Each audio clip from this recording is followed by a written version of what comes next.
The gi spot. I'd hit that.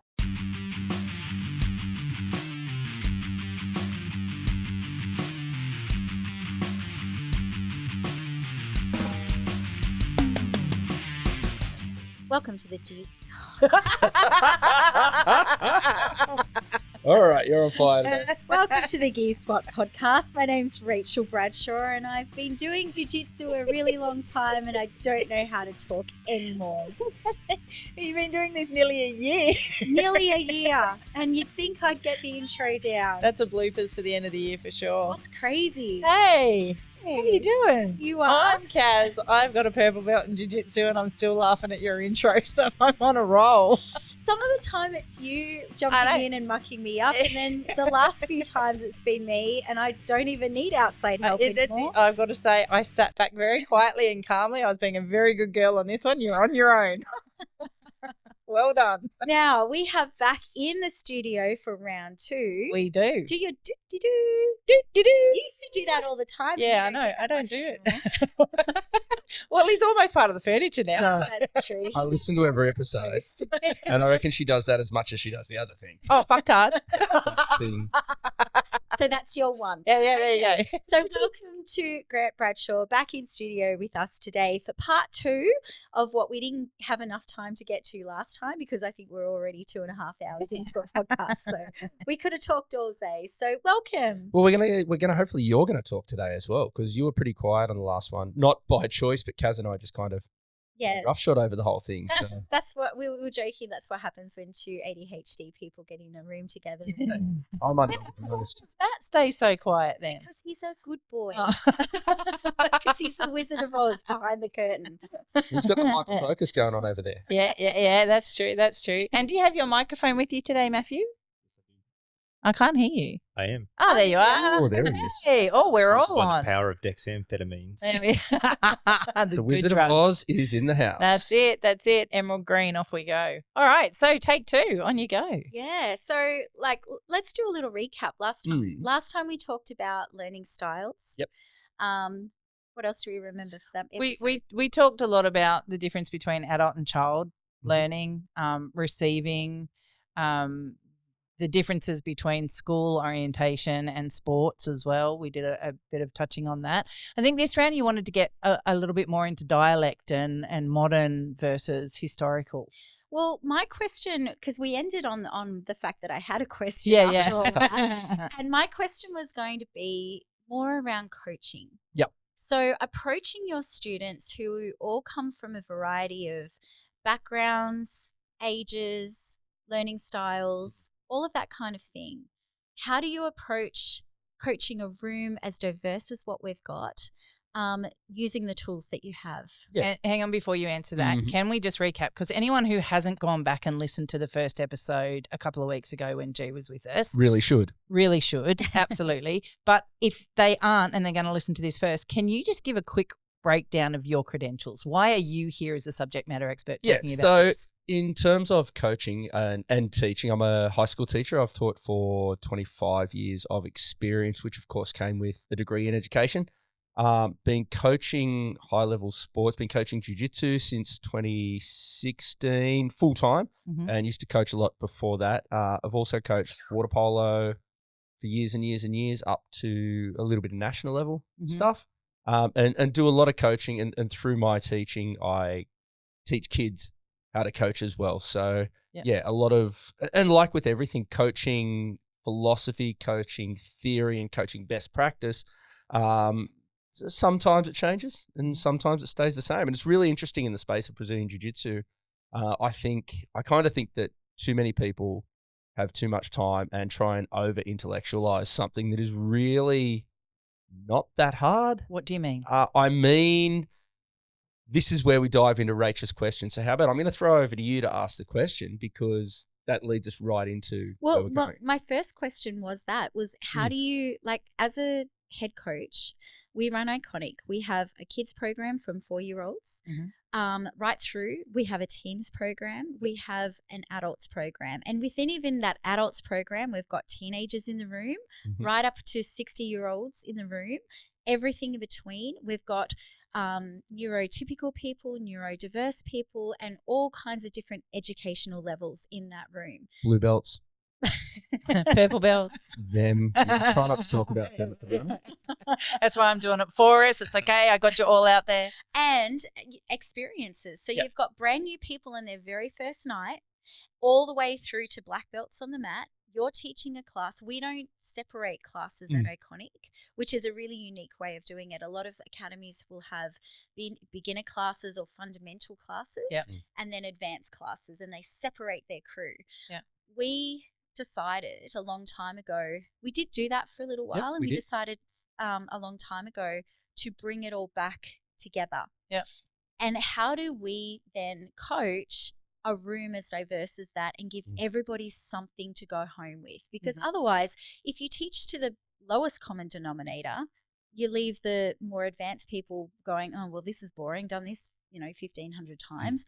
Or if you just teach at that higher level, the newbies are like, I have no idea what we're doing right now. So can you just talk to us a little bit about how you structure and how you approach that? For sure. So a lot of my teaching and my coaching gets underpinned by the stages of skill acquisition, right? So rather than it's easy in jiu-jitsu to fall into the trap of, a white belt knows nothing, the black belt knows everything, and then you fill in your blue, purple, brown. But that's not always the case. If you think about it, when I'm coaching, a lot of the times I'll say, so-and-so, it might be a blue belt, but so-and-so's got like a black belt level armbar or a black belt level knee slice pass or something like that.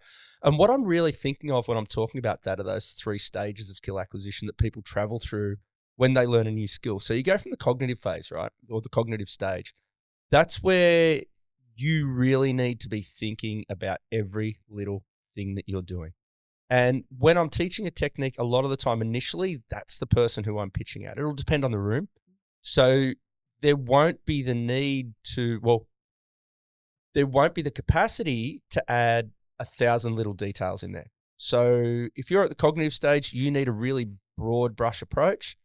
Do this, do this, do this. Are people in the cognitive stage of learning development the ones that when they tap hands, bump fists, go, it's all just gone from my head now?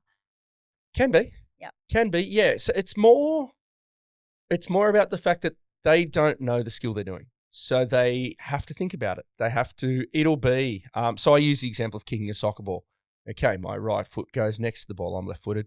My head goes over the ball. I swing my left leg back and I kick through. And they're those people, Kaz, when you're learning a new move, you're a great example of it. I see you talking through. You mimic what I say. Yep. My right hand goes here. My left hand does this. I do this. I do that. Correct. You're a purple belt. You know jiu-jitsu. But if that's a new movement to you, you're in that cognitive phase. So when you're in the cognitive phase, you need a lot of feedback. Yep. You will make a lot of mistakes, and that is perfectly normal. And you need that extrinsic feedback from a coach, from a training partner, something like that to help you, because you don't know what you don't know. Yep. You don't know if you're doing it right or you're doing it wrong. It may be working, but it could be working despite the way you're doing it rather than because of the way you're doing it as such. And as you work through that cognitive stage, you get to the associative stage where you're going to make less errors. You're going to have a bit more of an understanding of it. It starts to become smoother. It starts to become a little bit more automatic, more automated. Yep. Muscle memory is kicking in. Sort of thing. Yeah. Muscle memory is like a really commonly used term. That muscle memory itself, and it's just semantics, doesn't exist. Mm-hmm. Muscles don't have memories, but certainly there's a lot to be said for that repetition of a skill movement. Yeah. And you're going to get into that when we talk about different styles of training. But yeah, that being able to do things more automatically. And then when we get to the autonomous phase, well, as that name suggests, that's when you can do it automatically, when you're doing it without thinking about it. Mm-hmm. And we'll often, when we're sort of like, oh, how do you do an armbar? Just do this. That's the autonomous phase. We don't think, okay, grab the collar, bring the arm across, step on the hip. We're just doing it. It's actually, sorry, go on. No, yeah. I was going to say it's really interesting. Recently we had our birthday at Iconic and we got several of our black belts to teach something that they like to do. So I'm just laughing at Matthew's teaching on that night. That was so cool. It was really good. Loved it. But you could actually identify who was used to articulating and teaching and who came into a room typically just to train. because you got that kind of language differential. So the coaches, or the ones that are used to being up in front of a class, teaching them through the steps of a move, would say things like, and we're going to put our right hand in the collar here, and we're going to put our foot there, and we're going to turn it this way to our right, and we're going to hook under here. Like there'd be very specific instructions. Yeah. The ones that weren't as used to, and they were all incredible on the night, and don't get me wrong, I'm not dissing anyone, because everything that everyone showed was amazing. But the ones that weren't as used to coaching, it was more like, and put your body here and do this and go. Like, do you know what I mean? No, well, yes, to an extent, but I think the people who are less used to coaching tend to, for a bunch of reasons, overdo it. Now I want you to do this. Now I want you to do this. Now I want you to do this. Now I want you to do that. They're going through so many steps. As I said, when you're a cognitive learner, when you're doing something for the first time, you can't deal with 8 steps. You can't deal with 10 steps. You know, especially if it's here, do this, and this. Okay, go. You're still thinking about step 1. You're still thinking about step 2. That's why there's an art and a science to coaching that we talked about last time. You know, everyone, as you said, everyone who stepped up that night was fantastic, you know, and are all great grapplers and, you know, have a great capacity to teach. But then you've been teaching for 5, 6, 7 years. I've been teaching for 25 years, you know, and that does show. Yeah, you do. You fall into a rhythm for sure. So back to the question. Yeah. So when you've got a room full of all different levels, how do you coach? What do you bring into it so that you make sure that you target every single person, that they go away with something? So I guess it's almost like what they teach when you're shooting. You aim for the center mass. If there's predominantly, I'll assess. I've got my lesson when I know when I'm going in, and if I've got predominantly white belts on the mat, I'm going to teach that really broad strokes approach. Go there, get an idea of it, do a few reps of that. Now we'll build a detail. Now we'll add one detail. Now we'll add one detail. And I often talk, and you hear me say, like, this is technique 1A. This is the same technique, but we're just going to do one little thing different. 1B, boom, boom, boom. If it's a higher mat, you know, if it's a higher skill average, I guess you'd say, then I'll teach something to those people, and there might be a lot more details in, and we'll sort of say to the newer students, like, listen, you've done 2 or 3 really cool things here. And typically one of my lessons, as you know, builds from simple to complex. You know, and if you do 3, 4 moves in that hour, 4 techniques in that hour, everyone will get technique 1. Everyone will get technique 2. Most people will get a working understanding technique 3. Technique 4 might be that one that is for 3 or 4 people in the room, you know, and everyone else, you can have a try at it. But even if you don't get it this time, 2 things. 1, you just got 3 really cool movements that you can add to your game or incorporate, or ideas or whatever. But 2, next time you see this movement, you won't be a complete beginner. You won't be at that absolute cognitive stage. You'll have some background in it. You'll have seen it to a degree, and you'll be able to play with it. I will say, when we first came across to Iconic, we'd come from a Gracie Barra background, and that's very much fundamentals and advanced. And I think it's white belt, 4 stripes or 3 stripes on before you can go up into the advanced class. And so coming to Iconic, it was strange to us that you grouped everybody together.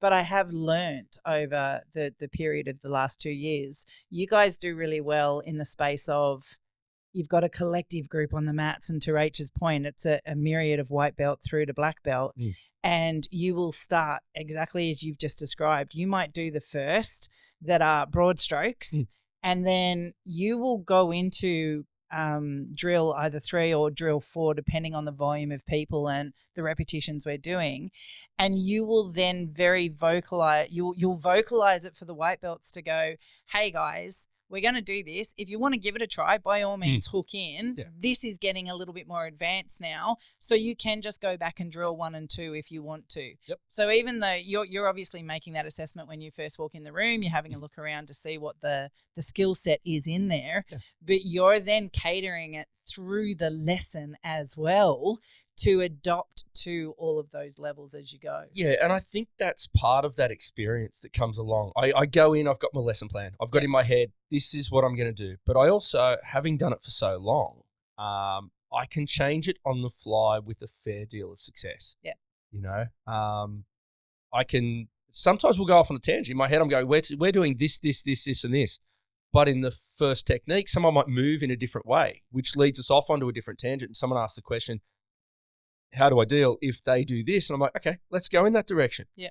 You know, or it might be everyone's picking it up really quickly, so I can add an extra technique or two on at the end there, or everyone's going slowly, they're not quite getting it. Yeah. Okay, we'll slow down, we'll really drill into it, and we'll focus on where people are having those areas of challenge and take time to do that. But that's something that comes with being comfortable in teaching it. And I see it, I take on a lot of student teachers at school, and the good ones have their lesson plan. They're very new, they're fresh, they're still at university. They have their lesson plan, they know their lesson plan, they stick to their lesson plan. Excellent. The great ones have their lesson plan, stick to their lesson plan, but they can play around within that, and they can move their timings, and they can juggle, and they can see on the fly, yeah, we need to throw this in, we need to take that out, whatever it might be. That's that art of teaching, that art of coaching, as opposed to just the science of, okay, we're going to do a warm-up, then some stretching, then 2 drills, then a minor game, and then a whole game, and then a cool down, and then an evaluation, you know, that anyone can do. What is the reasoning behind us bringing everyone back onto the mat at the same time? From beginners to advanced. Is this a trick question? Have you got a certain answer? There was a smile on her face then. I'm thinking, wow, For me, what's going on here? Wall, and we say it all the time, a high tide. High tide raises all shift. Yeah, for me, there's a few reasons. One, well, first and foremost, it all comes under the umbrella of culture. There's nothing in social hierarchies that I can't stand more than cliques. I really don't like cliques in any way, shape, and form. People are naturally going to have their friendship groups and people they gravitate to. I'm the same, you know. But I think that when we were having beginner and advanced, you know, you start to get these people trained together, those people trained together. They don't know those people. They don't know those people. That's one thing. By having everyone on the mat together, it gives those less experienced people targets. They can see, oh, hang on, well, that guy can do it, or that girl can do it, and they were me only a couple of short years ago. But the culture that we've got's a really cool one, where our higher belts will usually grab one of the white belts. It's not that common that you see 2 white belts floundering together over in a corner, unless they came together, they're friends, they want to train together. Usually it'll be one of my purple belts, one of my blue belts. Someone will go, hey, come with me and I'll work on it. They kind of adopt a white belt. They adopt a white belt. And some nights we'll ask them to. Some nights they'll do it of their own accord. But really that was the main reason, I think. And on top of that, like, I don't think there's such a thing. There's foundational techniques, there's fundamentals, absolutely. But I don't think there's such a thing as an advanced technique. I don't think advanced jiu-jitsu is about knowing more techniques or knowing fancier techniques. You know, I shared something on Instagram while we're having lunch, and it was Hodger Gracie running through 2009 Worlds. You know, I think he won 13 matches, and he won 13 matches by cross collar choke from mount. He hit the same move on 13 of the other best black belts in the world at weight class and absolute with the same freaking move. Yep. Now, he learnt that in day one, in week one, in year one. Cross collar choke, that's about as fundamental as you get in the gi. I love what he says, and I quote it quite often, that he says something along the lines of, there's no advanced jiu-jitsu. It's just an advanced understanding of fundamental Advanced application of the fundamentals, Well, you guys say it all the time. Every time Luke comes down, you know, and through your trainings with Luke, you've probably seen him teach you the same movement a bunch of times, but each time you will take something new away from it. And you're saying that even at black belt. Yep. You're learning something new about a fundamental move potentially, even at black belt. And that's very much what we talk about, those stages of skill acquisition. We're at that autonomous stage for a lot of things we can do, you know? So we can go, oh, this is cool, but there's that one little change that we can make, and we can make that change on the fly. Whereas a lot of the times our students, if Luke comes down or if we're a seminar and that kind of stuff, they'll go, oh, cool, we learnt armbar, but they won't kind of see that little gem in there because they're still at that cognitive stage. They're still thinking about where to put their foot and where to put their hand, and they need that. They need that, you know? And as you go through those stages, you can take more out of what is being taught because you can see it, you can perceive it. Whereas someone in the cognitive stage, in those early beginning days, they don't know what they don't know. How do you know when you've given information overload to a group? If they look confused, Mm-hmm. if they're fluffing it up.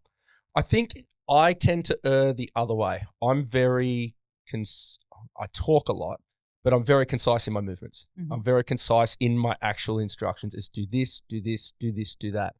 I'm more likely to go the other way. I'm more likely to probably gloss over something that they could pay more attention to and need to add stuff in, Mm-hmm. rather than go, oh, hang on, away we go. But there's certain movements as well that are going to, and a great example is, I mean, I play reverse del heave a lot, okay, and I like inverting and kiss of the dragon and all that sort of stuff, probably more than a 95 kilo 46-year-old should. But the first time I taught it, I fell into the trap of thinking this is a really complex move. I'm going to break it right down to these subcomponents, and we're going to do this. We're going to practice inverting. We're going to practice inverting along the wall. We're going to do rah, rah, rah. And then at the end, we'll put it together, what we call a whole part, whole approach. And then I realized that by breaking it down to the parts, it was too clunky. So the next time I taught the whole thing in one chunk, Mm-hmm. whole training, and everyone got it so much better. Yeah. So much better. So you've got to be able to reflect on your own coaching as well and think, what is going to be the best way to get this particular technique across or this particular movement? If there's a certain flow in the movement from beginning to end, you need to do the move with flow from beginning to end. Yeah. If there's something that you can break down, you can take a rest here, establish a control move here, then you probably can break it down into subcomponents.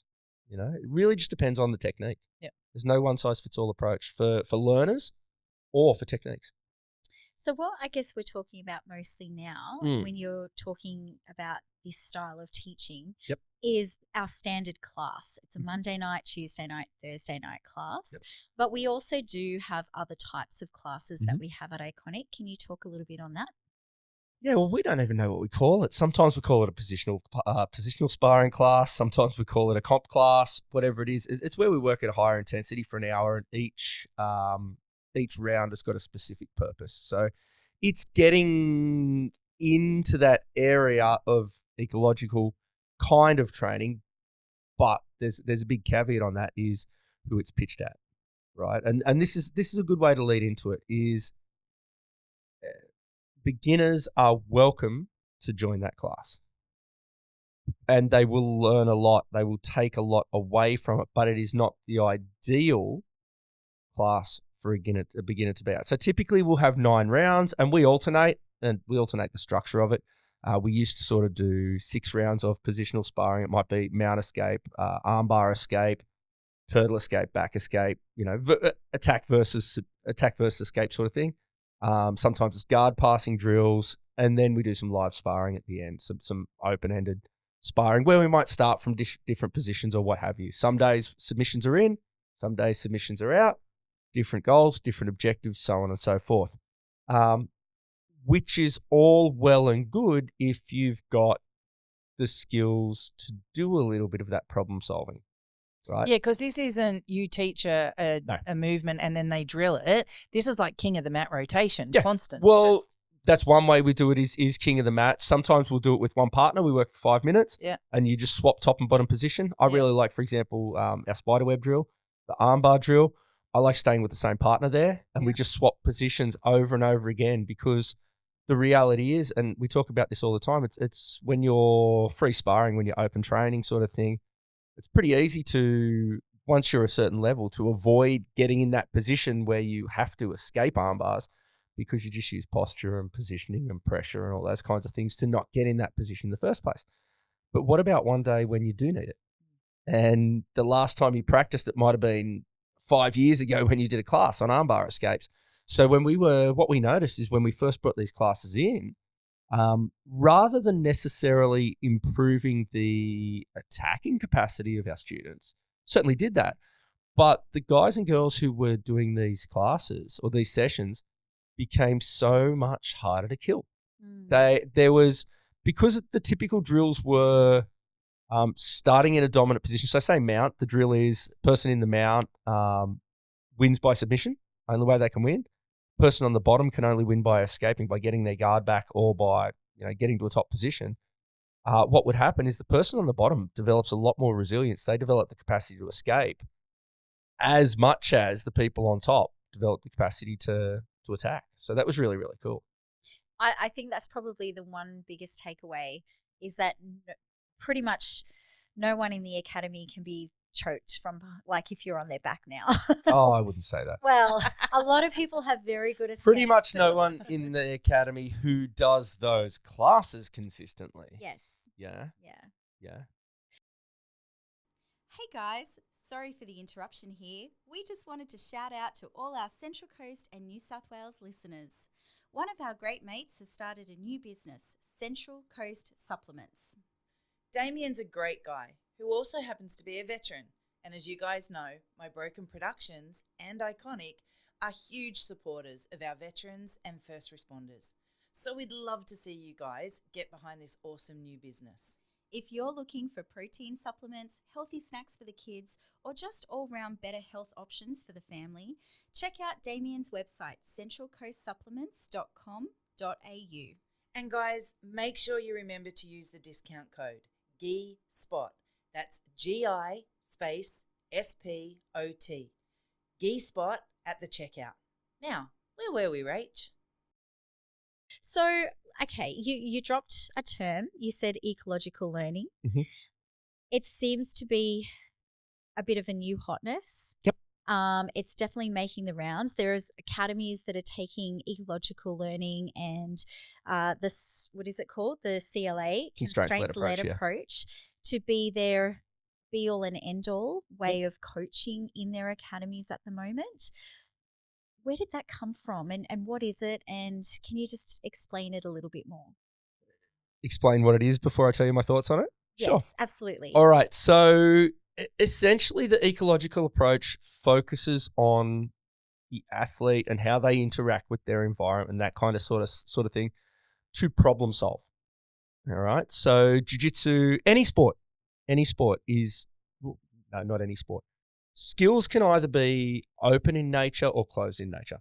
Right? A closed skill is something that's going to be executed in the same environment every time. So let's say 10-pin bowling. All right. You're on a lane. The lane's 10 meters long, whatever it is. It's 1.5 wide. There's 10 pins that are always in the same spot. I'm always going to use a size 11 ball. I'm always going to bowl with my left hand. There's going to be no wind, no rain. The lanes are pretty much polished the same. You used to have wooden ones and synthetic ones, stuff like that. But you can repeat that skill over and over and over again. And whether I do it down at Baddo Bay or we do it when we're up in Foster or wherever we are, a good bowler is going to do the same thing anyway. Now, someone who's really into this constraints-led approach will say, yeah, but jiu-jitsu is not that, because everybody you come up against has a different body shape, has different movements, have different strategies. Jiu-jitsu and the inherent skills in jiu-jitsu are very much open skills. They're dependent on your opponent, their timing, your timing, the environment, all those kinds of things. And that's true. And that's very true. Yeah. All right. So on one hand, you are constantly solving problems. So that's what makes it so interesting. That's what makes it so interesting. Exactly right. But here's where, and this is where my opinion comes into it. All right. If I said to you, okay, I want you to drive to Foster, and Foster is north, and I'm going to give you a compass. And that's it. So the constraints I've given you are, it's north. All right. There's your goal. There's your constraint. You'll find Foster. She might find it via Armidale and Coffs Harbour She might find it via Armidale and Coffs Harbour first. They're north. She might, exactly. She might accidentally stumble on it the first time and go, oh, I'm in Foster. I did really good. All right. But if I say, here's Waze or here's Google Maps, and I give you the tool to get to Foster, in the most efficient way, then you will get to Foster better. Now, the second time you get to Foster, you might not need it. You might not need the maps. Might be the third time. You might get all the way to Foster and then you'll need Google Maps to find the house or something like that. And then the third time you'll know where you're going. The fourth time, there's a road closed. But because you know where you're going and you've had that instruction, you know where you're going and you know that if you take a bit of a detour, it's going to get you back there. Or you might decide to take the scenic route. But you know how to get there. You've got the tools to do it. The challenge with the constraints-led approach is that too many people, I think, and again, this is just my opinion, and opinions are like arseholes. Everyone's got one, most of them stink. All right, is if you don't equip someone with the tools to problem solve, how are they going to solve the problem? You know, and this is where it ties very much in, and I think there's a lot of benefit to it. We essentially do it 2 nights a week. You know, however, it's great for people who are at the autonomous stage of learning, people who are at the associative stage of learning. If you're still at the cognitive stage of learning, it's going to be really, really hard to just work it out. Even with a somewhat narrowed constraint, I want you to get chest to back control. Cool. How? You know, underhooks are going to take you that way. Overhooks are going to take you that way. Arm drags are going to take you. Even if that's the level of sort of thing. They need some concept of where to go, you know, and I think that's where that approach to put all your eggs in that basket, you know, it's sort of that if the only tool you've got to hammer, the only problem you see is nails kind of thing, you know. So yeah, that's sort of my thoughts on that. Interesting. I did have a thought, but it's gone out of my brain. Sometimes. While you think of when you remember, let me know. We'll see if it comes back. Sometimes they never do. You know, maybe it'll come back. It'll come back at 10 o'clock tonight. She'll start talking to him, but there won't be context. She'll say, so, and ask me a question, and I'm like, what are we talking about? If it's any consolation, honey, you're not alone. Yeah. It's over there shaking his head going, yeah. Mm-hmm, yep, okay. Empathy. Yeah, lots of empathy. If you look at the difference, and whether you call it comp training or whatever on the Wednesday night training versus, let's say, a Thursday night training, right? And you're obviously getting the bigger numbers in the Thursday night training because that's traditionally what people are very used to. Yep. And you've also got a lot of learners coming through at that stage, et cetera, and so forth. And a lot of the colour belts want both. Yeah. Right? But if you removed Wednesday night training out of the equation, what are the people who are attending that losing? That's a really good question. And it comes to, when you're running an academy, you're serving a few masters. You have to do what you believe is best for your students in terms of their learning, also in terms of their motivation and their engagement and so on and so forth. Yep. Let's say we have a competition and we go there and everyone in the academy loses by armbar, for example. Yep. You know, complete hypothetical. Best thing for the students from a coaching perspective would be we're going to spend a week doing nothing but armbar defenses. And we're going to get really fucking good at defending armbars because that sucked. Plain and simple. That would be the best thing for them. All right. We've identified a weakness. Sorry, 2025. We've identified an area for improvement. Oh, fuck. We've identified a weakness. We've identified a weakness and we're going to fix that weakness. Right? You're in the right house here, my friend. Yes. Now, problem is though, they're going to get real bored with that real quick. Yep. And a big part of jiu-jitsu, look, people dive into competitors versus hobbyists. Most people started this as a hobby. Even competitors do it as a hobby. There's not a lot of money in this thing. Yeah. No. All right. And why do you do a hobby? You do a hobby because it's enjoyable, because it's fun. Yep. The flip side, if I came in every night and said to people, guys, open mat tonight, we're just going to roll every night, there would be plenty of people who just go, fucking yes. Awesome. Yep. This is the fun bit. Yep. This is what I'm going to do. But if you don't have those two things, if you're not learning the skills and then having the opportunity to apply the skills, then you're missing one side of the coin. You're missing a really big part of the picture. If I had my way, All right. So what we do, what a lot of places do, I'm surprised. It seems that we do. So our setup is basically copied from where we grew up, which was well, sort of. We did at Luke's. We do an hour of fundamentals, then half an hour of an advanced class, and an hour of rolling. Okay. So 2.5 hours every night. But that hour of rolling was the focus. That's the bit that I want to get to. So our class is structured. We do an hour of technique. I don't think that people have the focus, the discipline to be able to go much longer than an hour in doing techniques and be able to sustain that level of motivation and remember it all. And then we spar for an hour. Yep. And it surprises me when people come to visit or when we visit other places. So many places they'll spar for a half an hour. Yep. Three or four rounds. 3 or 4 rounds, yeah. And there's not necessarily anything wrong with that, to each their own. But for me, we're now going to practice it and we're going to do it.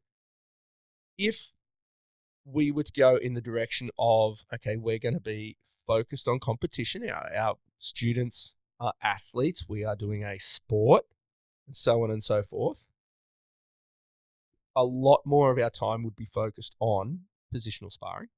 Okay. So that hour, rather than just free roll time, you work on what you want to work on. That's really important for your purple belts, for your brown belts, because for your black belts, because we know what we're working on. Yeah. We can go in and look, I'll be honest, I'm a jerk. I say to people, I'm only straight foot locking people tonight, and then proceed to hit it 19 times. And that's a good challenge for us because they know what we're trying to do, and that adds a level for us because they're going to try and defend that, and we have to overcome that. Whereas if just in my head, I'm going to do this, it's a little bit easier, but that can work. We know I want to work on my top game. I want to work on sweeps. So it might be dialed right down to, I want to work on isolating an arm above the head, whatever it might be.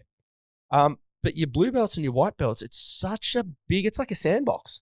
It's like Minecraft. I still don't entirely understand Minecraft because I'm used to playing games as a kid where you win. That's a game. When you play a game, you win or you lose. Yep. And kids these days and people these days are in this alternate universe, this alternate world. I don't think you can actually win at Minecraft, can you? No, It's the creativity. You play. It's a creative thing, yeah. and I love that. And that's that's Chris Howder's sort of think, treat, trains, or practice art. We got there eventually. That's the artistry of what we do. But again, hey, white belts, blue belts, go play.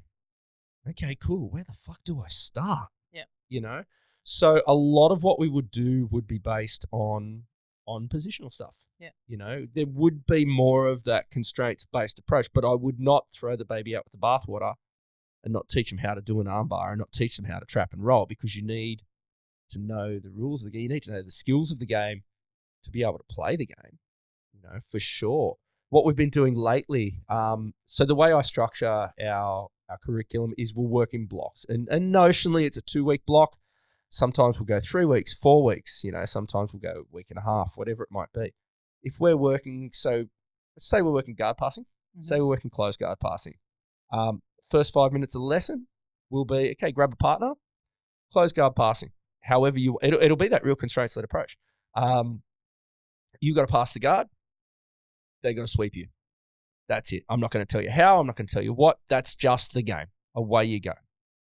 But what we then do is we come back and we go, all right, now here's how you open a closed guard. Here's 1 pass option, 2 pass option, 3 pass options. Now go back and play that game again. Okay. Was it easier? Yes. If it was easier, you've advanced your skills. Yep. You've got a metric. You've got something you can measure it by. You've given them ways. As in WAZE. Yeah. Well, there you go. You've shown them how to get to Foster. That's it. Exactly. But that's exactly what it is, right? Yeah. And you've given them the tools and they can then apply the tools. Yep. All right. As opposed to adopting a wholly ecological approach, which is about problem solving. And of course, you're going to need to problem solve on the fly. But that's more of a, okay, guys, there's the shed. You got all the tools in there you need, all the supplies you need. Build me a house. Yeah. Got everything you need. Oh, but I don't know how to build a house. That's okay. You got what you need. You build your house. Yeah. You know, you've got to teach them how to use The tools. the tools. You've got to teach them how to measure up, how to frame up, where insulation goes, this, that, and the other. You know, and so I think that there's a real spot for it as part of a holistic curriculum, as part of a holistic program. I mean, it was only a few years ago that everyone was talking about drilling and drilling and drilling and drilling. And Kit Dale was the first guy to come out against that. I was gonna bring up, about Kit Dale and Lockie Giles' ad. Oh, it was hilarious. Best they ad did- ever. yeah, I've had best- so many people forward that to. Well done, fellas, if you're listening to this. That was outstanding. But it's the pendulum swinging. So there was this real focus. Andre Galvo had a book, Drill to Win. You know, the Artos guys, the AOJ guys, they drill. Mm-hmm. So the counteract to that is we don't drill at all. We just roll. We just roll. We problem solve. We do this and that. This is black. This is white. This is right. This is wrong. This is wrong. This is right. Whatever it is. Same as everything. We were having this conversation last night, but it was about politics, actually. And this is the same in every aspect of humanity. The answer is actually moderation of all of it. That's it. That's exactly You know? right. Everything's good for you in moderation. Yeah, but in the 21st century, everyone just wants to Be be right. reactionary and be right and pick teams. Yep. You know, and as I said, we're not getting into politics on this podcast, but that was on this episode anyway. but it was I don't do politics. I don't do religion. but it was the basis of what we were talking about last night in a political context, which is people just pick their teams. Yep. I'm team left, I'm team right. Therefore, my team captain says this. I believe in all of those things. Yep. No, most of my views lean one way, but a couple of times I like some of the policies of the other side. Yeah. And vice versa. But people these days just want to be right. Mhm. People these days just want to win an argument by speaking louder. And in society, we are forced into a lane. And so we get conditioned to have to pick that lane. Sometimes. And it does become, well, look at politics in Australia. If you don't pick a lane, you get fined. But the irony is we're talking about problem solving. Mm-hmm. And which is it then? Are we going to put in a box? Are we going to be put in a lane where you don't have to solve problems because you're told this is how you do it? Or are we going to have the creativity to solve the problem? And that's where you want individuals to step up as well. Yep. And fight for themselves individually Mm. too, and not just be the sheep that follow the crowd. Mm. Come back again to just touching on that drilling versus just rolling. Yep. Both are correct, Yep. right? Because I struggle a lot to drill and then implement Mm. until I realize that I'm not struggling to implement. Mm. And it might be 3 months after I learnt the drill before rolling, I've implemented it. Yep. But does that mean that I never would have got there just from rolling because I had to have it in the drill initially? Or would I have got there and therefore I didn't need the drill 3 months ago? I would suggest that you would have got there just like you would have got to Foster. Yep. But how long would it have taken? And so drilling and allows would you know, efficiency. if you got there, would you have known how you got there? Would you be able to replicate it? This is the thing. When we talked about cognitive learners, they can't recognize their mistakes. Mhm. They have to think about executing the skill. Now, you put someone like that in a context where they need to be problem solving, and let's say they solve the problem. That's great. They were thinking so hard about solving the problem. When you say to them, okay, what did you do? They're like, I don't know. No because fucking idea. they had the cognitive capacity to solve it, but all that cognitive energy was going to solve it, not into remembering it. Mhm. You know, Or the steps they took along the way. yeah, exactly. We have when we have our Q&A, and one of the big things in terms of students directing their own learning, and I think that's important. That's a whole other. I'll That's see the he's trying to trilogy get- piece. He's trying to get on for episode 3. No, that's Return of the Jedi, right? Is on after our positional sparring, we always have a feedback session Q&A. Yep. All right, and we do it after our open mats on a Saturday morning as well. So you've seen it. Yep. Tell me stuff that you're trying to work on. Tell me stuff that you've had happen to you. This, that, and the other. And a lot of the time, someone will say to me, "Oh, you did this to me in the role," and I'm like, "Did I?" And they're like, "Yeah, you did." And then I'm like, "Show me where we were. And we'll get there and I'm like, oh yeah, I did this and I did this and I did that. Because I'm at the autonomous stage, it's like, yep, this is exactly what I did. And as we're going through it, I can then talk you through it. Yeah. Someone at the cognitive stage, even if they can rewind and go, this is what I did and this is how I did it, they're going to really battle to articulate that. Have they really learnt to problem solve, or have they problem solved once and maybe they'll be able to do it again? Yeah. You know, not saying it's effective. I'm not sure how efficient wholly working in one versus wholly working in the other are. Because as you said, if you only drill, well then what happens when it comes up against live resistance? Yep. What happens when you come up against that? I love rolling with white belts. They are the most white belts are some of the hardest people to do jiu-jitsu against. Yeah, I know. Because they have no fucking clue and they're spazzy. Not spazzy. I've got purple belts who are more spazzy, and I'm not even being funny. But they don't move in the anticipated ways of the sport that we do. Yeah. You know, so here's this whole thing. Here's this beautiful. No, but it's not. They don't move without control. They just don't move in the way that I expect them to move. Yeah. You know, I go to sweep you like a classic old sequence that we used to teach, Butterfly Guard 101. You teach a hook sweep, okay?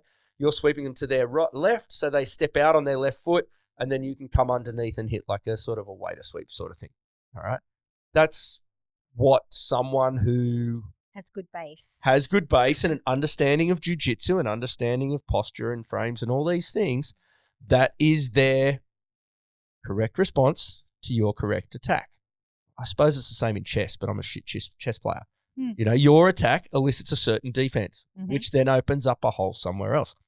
White belts, they don't know what they're supposed to do defense, so they'll stop things in the most obtuse ways, the most bizarre ways. You're like, oh, what a fantastic problem I've got to solve now. So there is that element. Like jiu-jitsu is hugely a problem-solving game, but the problems are going to be different every time. You know, so you're not going to be able to replicate the same answer a lot of the times, because the right answer to a different question is the wrong answer. But that could also be the same against two really good brown belts too, or two black belts, where they've taken a particular position and they've changed a micro movement within it to better, because Matt's structure is different to your structure, his strength is different to your strength, and therefore he's made a slight different movement that you're not ready for. That's why I love having visitors and why I love training other places. You know, and why cross training is so good. Isn't that the point of ecological learning? Is that it brings into newer people, I guess, this idea of problem solving on the fly earlier. Yeah. So that they're with this person and they've got to solve or get to this position this way. With this person, different body shape, size, experience. Yeah. They learn how to go there. But is it also then reinventing the wheel? No, it's not reinventing the wheel as such, but can you do crosswords? Yes. You can do crosswords? Yes. Yeah? Okay, cool. I'll give you crossword, but it's in French. Can you do that? No. It's just problem solving.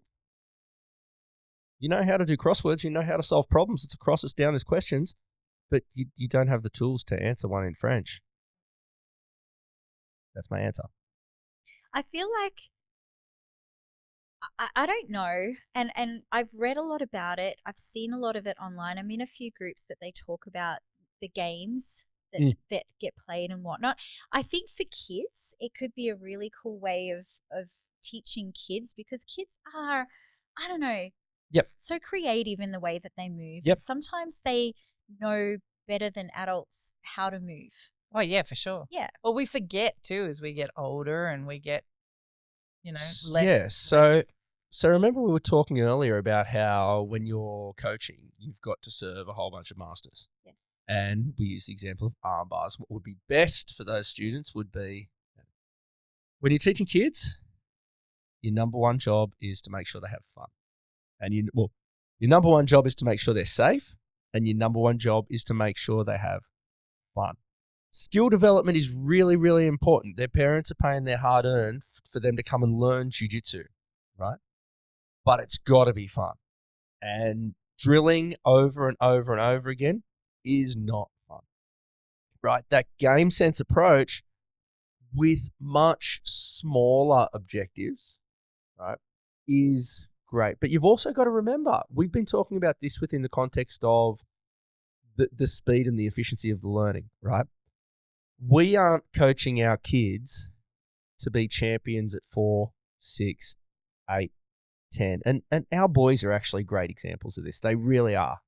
You know, they played jiu-jitsu from the time they were 4 till the time they were about 12. And then all of a sudden they just knew jiu-jitsu. And now the way they move, because they played so many of those games, all right, their base, their posture, their timing, everything is just impeccable. You know, they've both got big holes in their games as well because they haven't focused on specific techniques or specific areas because they're boys. But that was a process. That was an 8-year thing because for us, it wasn't a rush. It wasn't an efficiency thing. People now want to know. People aren't really asking what's the best way to do jiu-jitsu. People are actually asking the question, what is the fastest or most efficient way to learn jiu-jitsu? And that's fair enough. That's fair enough. We've all got limited time. It's a busy lifestyle for everyone out there, you know. And I will say though, my kids have been in it since, they've been doing it for 8 years. Everybody else can do the maths. That's 8 years. Is that good maths? How old they were. Their age. I'm math. What was their age when they started, math boy? And that was math boy, not meth boy, by the way, just to clarify. This morning, Willow gave her father some shit about something in the kitchen, and Matt just turned around and grabbed her by the throat and went to pin her up against the fridge. And it was just amazing to watch. And people parenting people getting on the high horse, don't stress. It was all in good fun. But as he's grabbed her by the throat with one hand and gone to push her up against the fridge, my God, she just grabbed 2 hands, bang, over, was going to break his elbow, and then it was on in the kitchen. Do you mean she used the self-defense technique that she'd been taught through learning the technique and drilling? Absolutely. 100%. That's exactly what I mean. Bingo. And there was no thought. There was not even a hesitation. Yep. I don't even think she realized what she was doing until after she'd rolled the arm over and she was about to bring it up and snap. Yep. And I was like, whoa, stop. Let's not break Dad's arm in the kitchen. So, and it was amazing. It was fucking phenomenal to watch. Yep. It really was. I was having this conversation with one of our students yesterday in the self-defense class that I teach every Saturday morning. We do, Alia Gracie's traditional self-defense, standing stuff. It's very much bad guy does this to you and this is the response, right? Yep. And she said to me, what if this, or how about this, or something like that? And I said, yeah, sure. Like, if that's what kicks in for you in that moment in self-defense, like your jiu-jitsu is going to take over. What some of this stuff allows us to do though is, when you're confronted with something, sometimes you don't even realize it's happening for like a second or two into it. If your body is so conditioned to responding a certain way, and I know we talked about muscle memory and not, but you're used to, if someone does this to you, you do this. It's an automatic response. Automatic response. That gives your brain a couple of seconds to catch up with, holy shit, this is actually happening, but I've already responded. Now I can start to let my jiu-jitsu take over. Yeah. Here's something really powerful though from a kid's perspective. I'm just bringing it back to the games that you guys were talking about a second ago, because you're teaching all these kids these games, and what you're teaching them is, I'm touching you here, and when I touch you here, I want your body to respond like that. And it's a game. I'm touching you here, and when I touch you here, or when I grab you here, I want you to respond like that. And the more fun they have with it, the more it's embedding in their memory, the more it's embedding in their body. And then all of a sudden somebody does that and it's not fun. That kid is still, like Willow did this morning, is still going to react. And that's huge from a learning composition for a child. That's massive. Big time. But that's what we want from our kids. And that's we're in a really interesting point at the moment with all that self-defense stuff, and not to go too deep into it here, but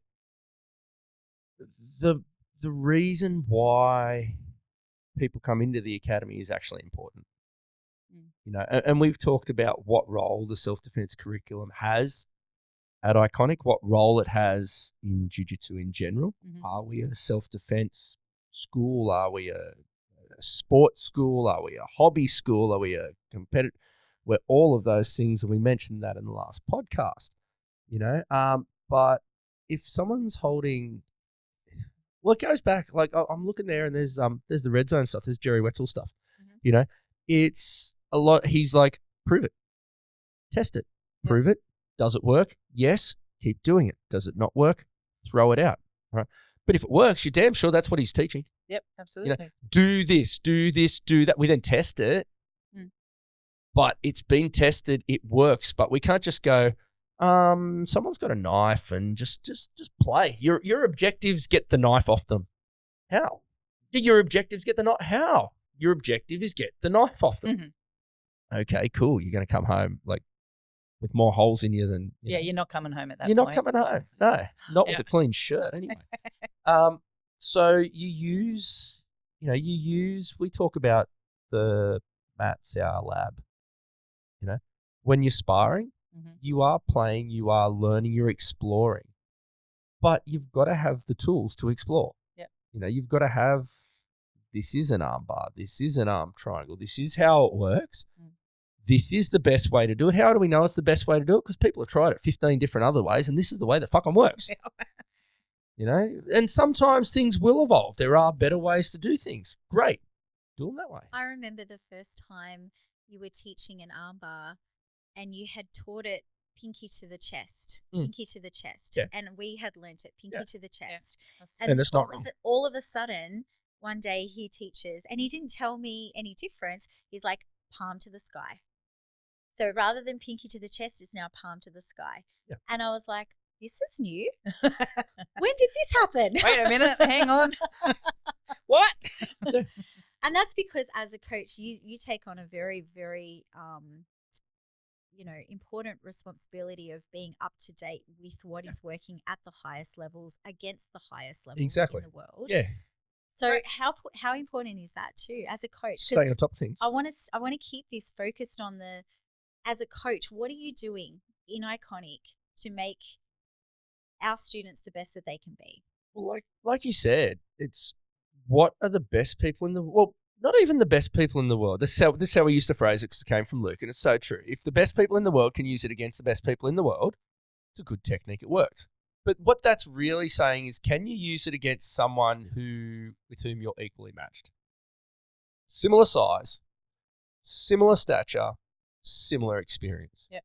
Now, if you're doing jiu-jitsu for sport, that's what you're going to need to do because that's going to be your opponent. He's going to be the other 97 kilo blue belt. Yep.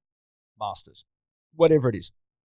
If you're training for self-defense though, you don't get to pick who the bad guy is or the bad girl is. Yeah. All right. Maybe they're going to be bigger than you. Maybe they're going to be smaller than you. Maybe they're going to be faster than you. Maybe they'll come from behind you. Maybe they'll come from in front of you, whatever. You don't get to pick that. So you sure as hell better have a bunch of stuff that can't only work against someone who is, and this is why I said I love training with white belts. Well, I was going to say, these people are going to be even worse than white belts and their body definitely aren't going to move. Well, they are white belts. Yeah. They are by definition. They're white belts. But they're coming with you with intent to violence. With full that's intent. right. Yeah. With Exactly anger right. behind it. So you're right. It is a huge responsibility to know what's going on and to make sure that you're staying on top of, is there a better way to do this? How do you stay on top today? You see what other people are doing. Mm-hmm. You see what other people are doing. I love learning, visiting other academies, having people come to visit our academy, see different ways of doing things. And the thing is, sometimes there's, and I'll often say, this is not better, this is not worse, this is just different. Mm-hmm. This is another way than you can achieve the same goal. You want to go to Brisbane? Great. You can go the Pacific Highway or you can go the New England Highway. Pacific Highway is better for me because it's quicker. Mm-hmm. New England Highway is better for you because you've got a friend in Tamworth, you want to pop in and see them. Better for you, better for me, both good. Yeah. You do it your way, I'll do it my way. They both get us there, So I like learning from other people. I like seeing how other people do things. Sometimes I'll add that to my game. Sometimes I'll go, that's a cool way of doing it. I can show that to my students, but I still like doing it my way. Yeah. But if I'm going to hold it to my way, and you guys know this. I'll often show people, this is what we do, and this is where we help people problem solve through drilling. This is what we do, but this is why we do it. And a great example is earlier this week when we were doing guard passing sequence. And I can't remember exactly what it was. But anyway, we had a position where we put a cross-facing. And I said, okay, and we're going to use a cross-face. And then one of them said, oh, are we using that cross-face to stop them from turning into re-gut? I said, exactly. You know, a teacher or a coach, a sports coach will say, do this. This is what we do. A teacher will say, do this. This is why we do it.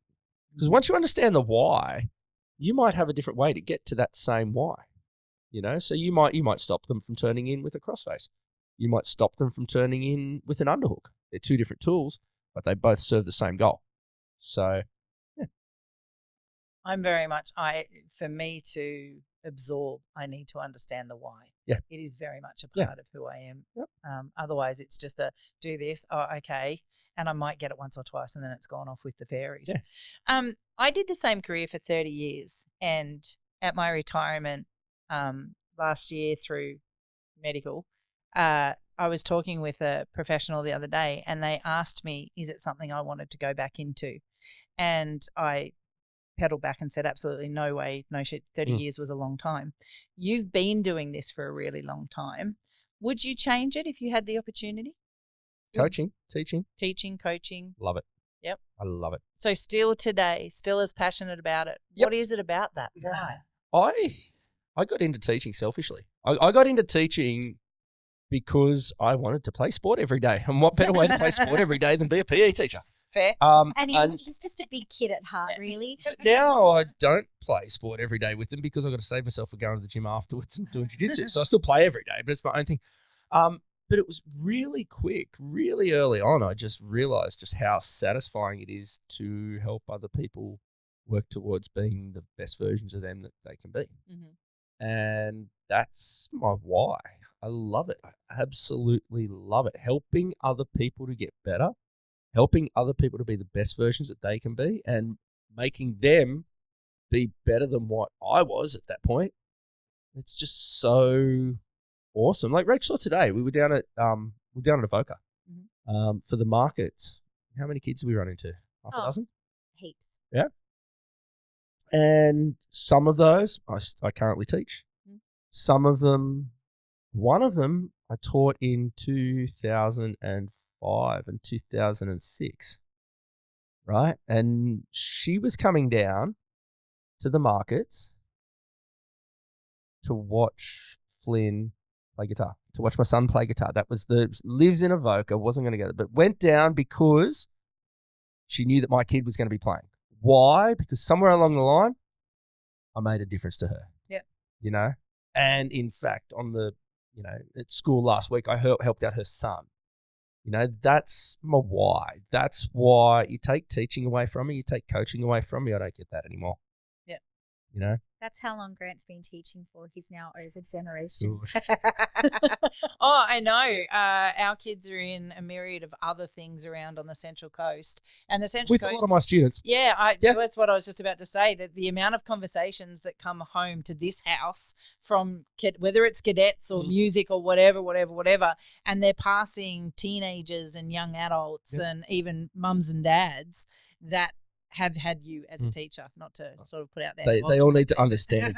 They all need to understand I'm actually pretty boring and not worth talking about at all, guys. So get a life, all of yous. Reputation out there as a teacher, so. Hope so. I hope so. We can only do our best. It's only good things being said.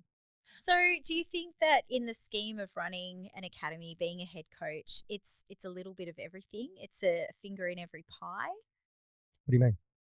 Well, as we were saying before, we've got classes that we run traditionally. You go at the front, you teach ABCD. Now copy ABCD. We've also got our positional sparring or more ecological learning approach on the Wednesday and Friday night. We're not calling it that though. No, I know. But it is. But it's done I like to think the right way. But in that way. As part of the bigger picture. Yeah. What else do we do? What other kind of aspects of coaching come into how we run the academy? Aspects of coaching. Again, it comes back to what we talked about last time, which is building those relationships with the people in your community. I think that a lot of when you set up a club, or when you set up an association, or you set up a team, whatever it is, you develop a culture, and sometimes the culture develops you. Sometimes you don't have control of it. Excuse me. Break that down. What does that mean? Sometimes the culture develops you and sometimes you don't have control over it. What do you mean? I don't mean to talk us up, but it'll sound like it. And if that's what it is, fine. We value culture at our academy above all else. Mm-hmm. You can be an incredible competitor who's going to bring us notoriety at national level, international level, because you win these gold medals. But if you're a shit person, I don't want you training with me. Yep. It's just that easy. The best person to ever do that was Marcelo Garcia. If you can find that clip, you know the one I'm talking about, where he gets up and it's a 15-minute speech where he just says everyone needs to do better, me included. There's some things have been happening, and he kicked out 2 of his black belts who were achieving at the highest level at the time. It was this huge deal because they didn't uphold the standards of behavior that he wanted to set for his academy. Because first and foremost, we are a martial arts academy. Mm-hmm. Now, don't get me wrong. I swear like a sailor. I'm a smart ass. I abuse my students. That's true. in a fun manner, as Tongue in part cheek. of being an Aussie and taking the piss out of everyone, but I'll take the piss out of no one more than myself. Mm-hmm. But that culture of everybody coming and feeling like they're valued, feeling like they're respected, feeling like they're safe, Mm-hmm. but still understanding that this is a hard sport.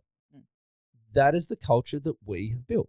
And that is the culture that we as coaches are known for. People know that if they come up against someone from Iconic, 1, they're going to be technical, but 2, they're going to be a good sport. They're going to be a good sport. If we have, in fact, before a kids comp, there was a comp a few weeks back, and had a whole bunch of kids competing for the first time. And kids being kids, they can run away with their emotions a little bit. And the one thing, I don't really teach the kids classes much anymore. I only teach the teens. Mm-hmm. You guys know that. But for people listening at home, when Rach was going through what their expectations and all that kind of stuff were with the kids comp, in the kids class, I chimed in because a couple of the kids, they're a little bit passionate, shall we say. And I said, no matter what happens, if you win, great. If you lose, great.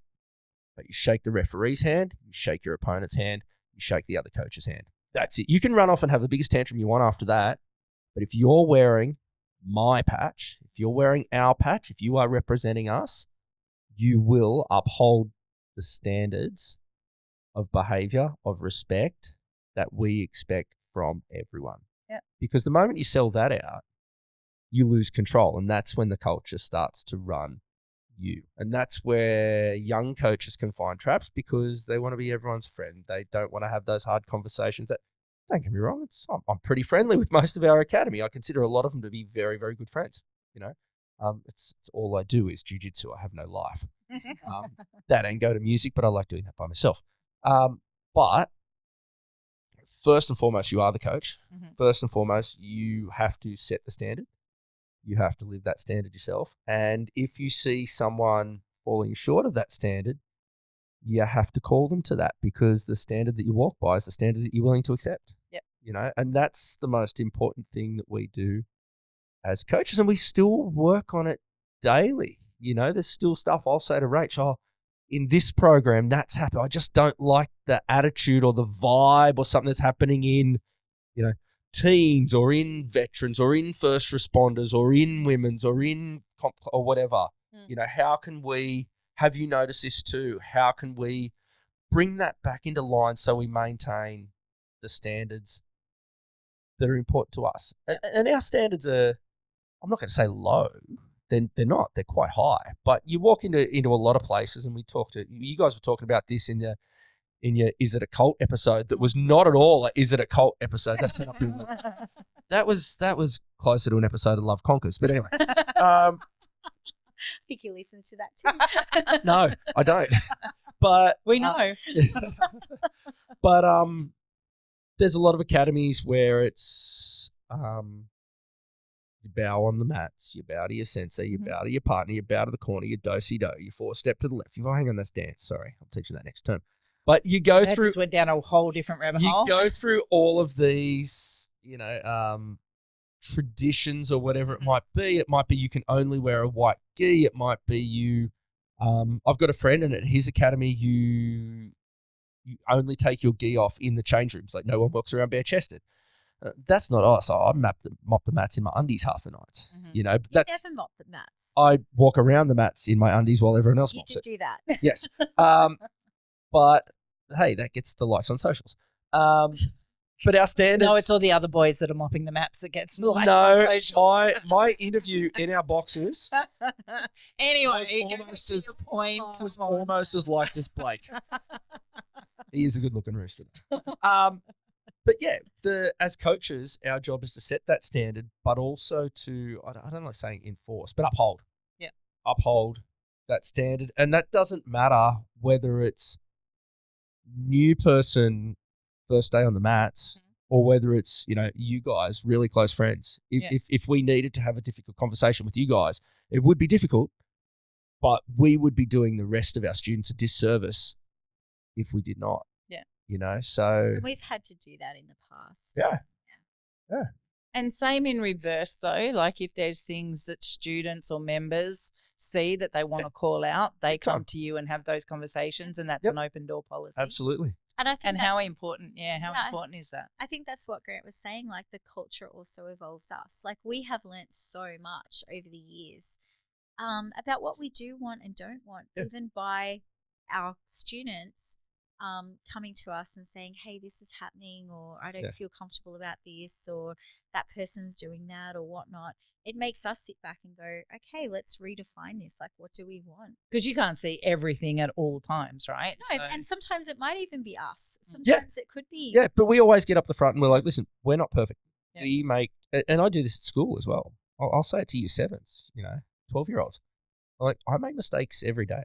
I'll make mistakes this period, probably. And if I make a mistake, you can call me on it because I need to know I'm making a mistake. I need to be able to do better.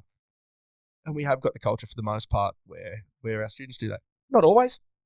Not always for whatever reason. Some people aren't comfortable, because there is that inherent power balance. There is an inherent hierarchy to it. It's just the nature of martial arts and the nature of what we do, the nature of anything, where there's a coach, the coach has power. That is a hierarchy by definition, But sometimes it'll be someone will come to us or it'll get back to us through third hand.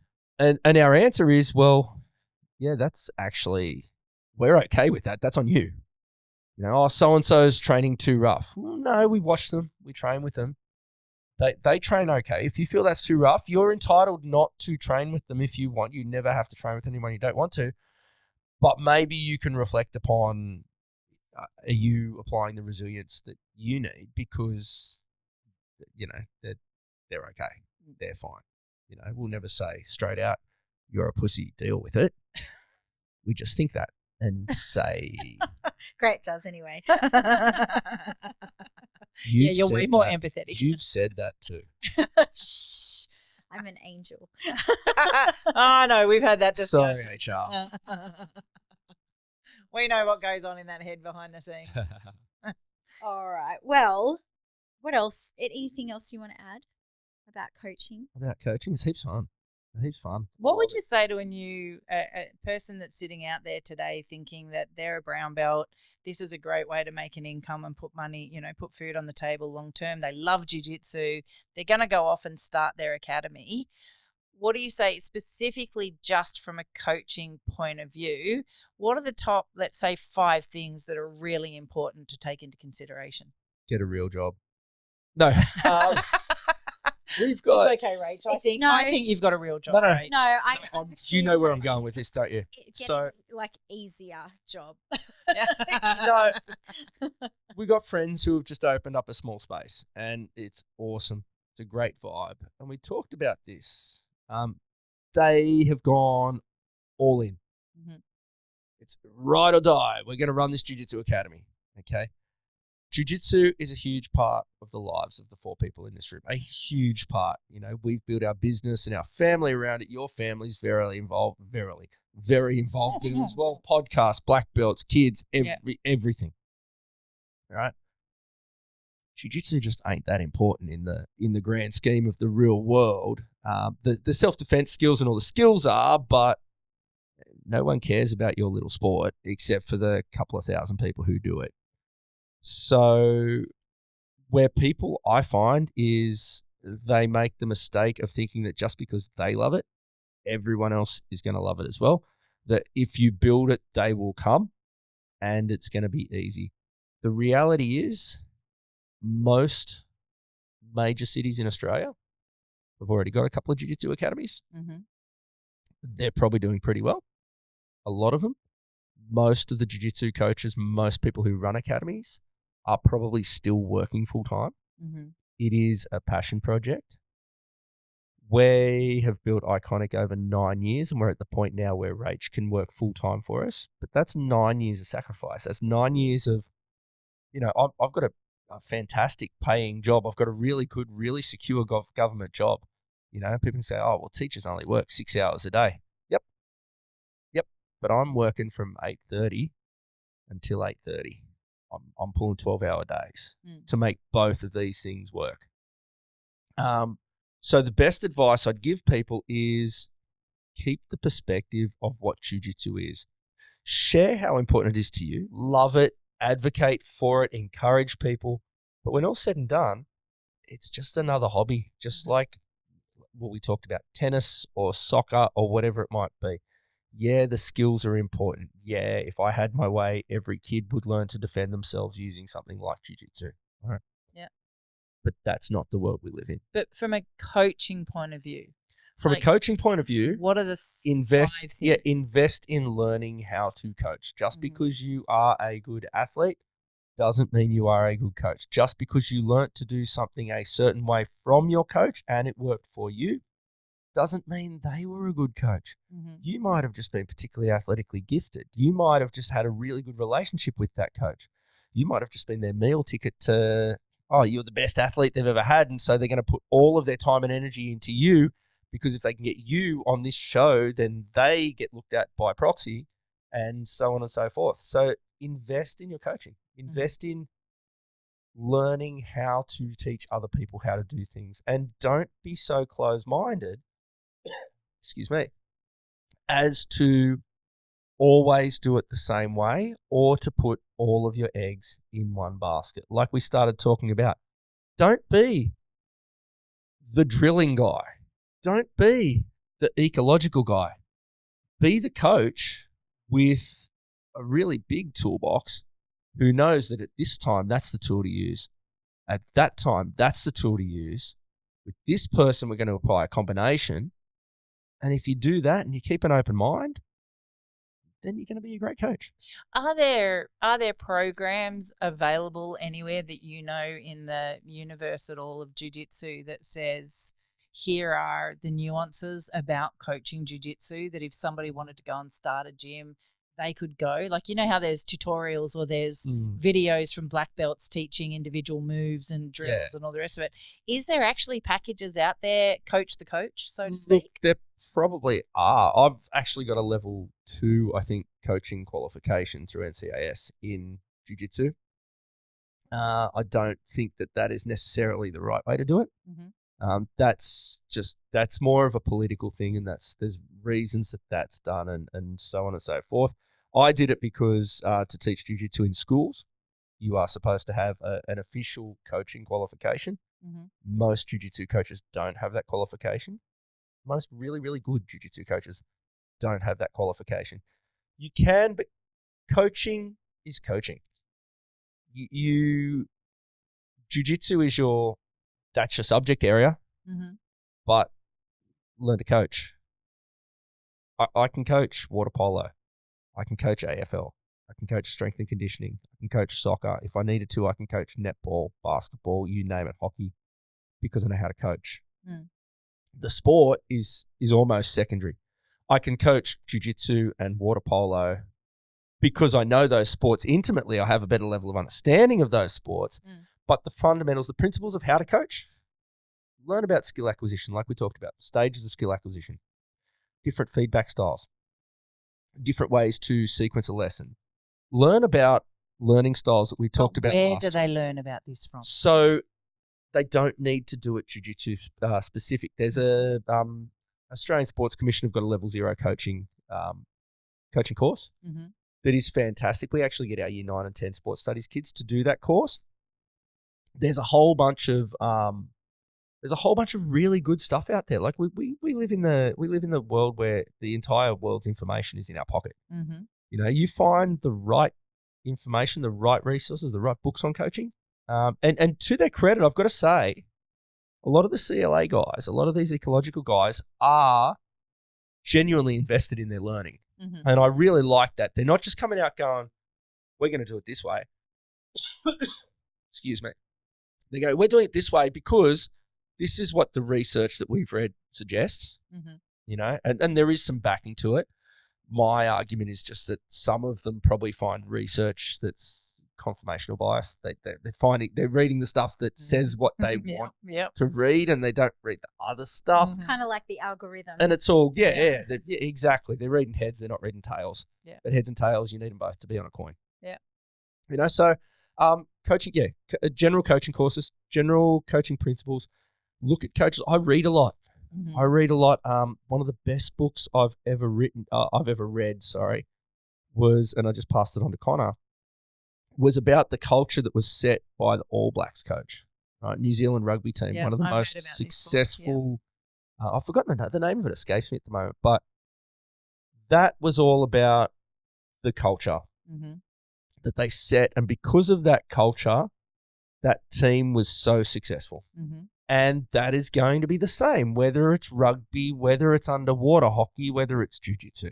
And a lot of that culture was also around partnerships and looking after teammates and being there for them first and foremost, as opposed to you, which is a lot of what you talk about on the mats about looking after your training partners. Correct. Yeah. So Rach just Googled it. It's called. I did on my computer. In my Yeah. hand. It's called Legacy: What the All Blacks Can Teach Us About the Business of Life by James Kerr. Yeah. And if you want to coach, that is such a great place to start. If you want to build a really special place,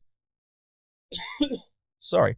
There's a bit of cold and flu going on. Everywhere at the moment. So one of the adding an eyelid. One of the big lessons in it, and it goes to what you were saying, Kaz, is a lot of places. So when we started, Rachel and I had a bit of a different opinion in this. Rachel was like, "No, I want to get students to mop the mats." I was like, "They're students. That's not their job, and it's not. But we get students to mop the mats, and she is usually the one who's out there squirting the mat. I've just usually coached for an hour and trained for an hour. Rachel will have maybe done the class, maybe helped me coach, maybe something, has rolled as well, but probably hasn't rolled to the same level. So I straight after a class, I probably need a couple of minutes just to decompress. But Rach is out there every single night starting the mat mopping. And you see in some places it'll be the junior students. It'll be like, oh, white belt, you're the rookie, go wash the mats. Yeah. No, it's actually the opposite for us. Usually it's your brown belts, your black belts, almost fighting each other to get the mops because they want to set the example. This is our academy. We're proud of this place. We keep it clean.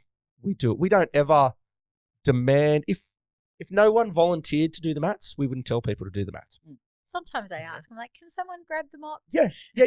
But if everyone had to go and said no, we wouldn't think anything of it. We'd just do the mats. But people do it because they want to be part of it. And that's very much the culture that's espoused in that legacy book. That leadership on and off the field. What is it? So we've talked a lot about the technical type of coaching, coaching all those words that you had written down there. CLA, Yeah, ecological all that. traditional. But Drilling. that drilling versus rolling and all that. But all of that is technical. Yep. Right. And I know when I'm educating adults in software, and I've said it before, teaching software is one of the hardest things you will ever teach adults. Mm-hmm. It has to be more than just teach where to put the hand and the foot to get the outcome. Mm-hmm. What are the other things that you're looking at from a holistic point of view when you are coaching? For coaches or for athletes? For the members, whether they are the athletes, whether they're just doing it for fun, the hobbyists, whatever, for the people sitting in front of you, what are the other things that you're looking at? Is it the verbal? Is it the fact that you're a larrikin and you have a joke, and how important is that? Like, what are the things that are you a character at that point? What are the things that you're bringing to the table that gets that engagement?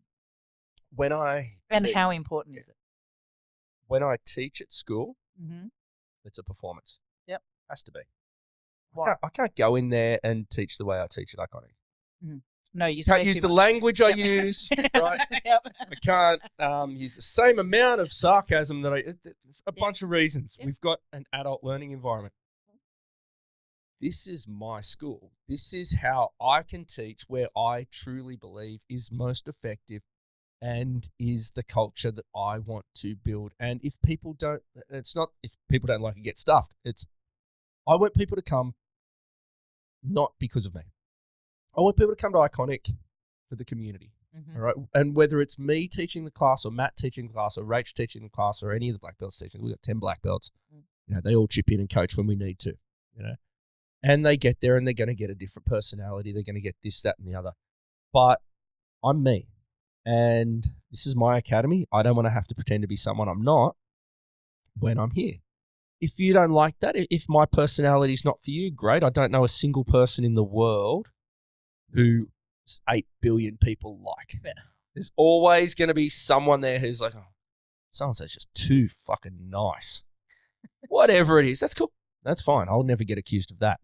But I was thinking that, but I was going to be nice and not say it.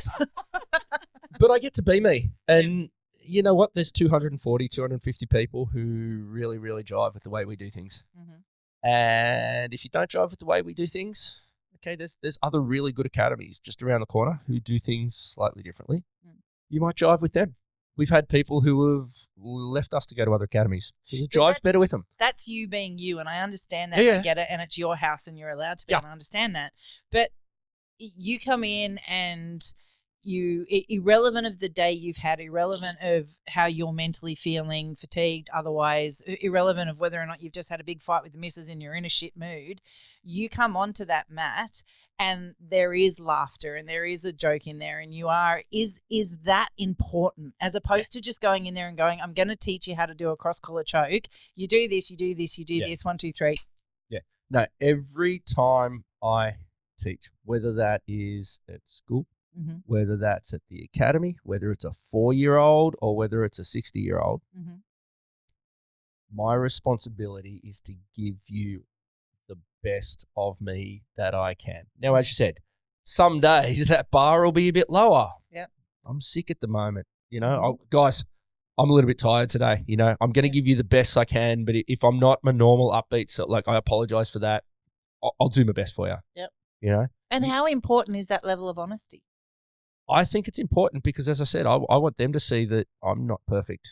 Yep. Far from it, and that's, I don't want that hierarchy. I don't want the people to look up to me because of the belt that I've got around my waist. Mm-hmm. I want them to respect me for the way that I treat them. And can I say, we have some incredibly, incredibly intelligent, incredibly intuitive students at Iconic who we can feel like we're putting on all the brave face and we're smiling and we're teaching, and then they'll come up to us privately and go, "What's up? Are you okay?" Yeah, Phil, stop it. Dr. Phil's a classic for it.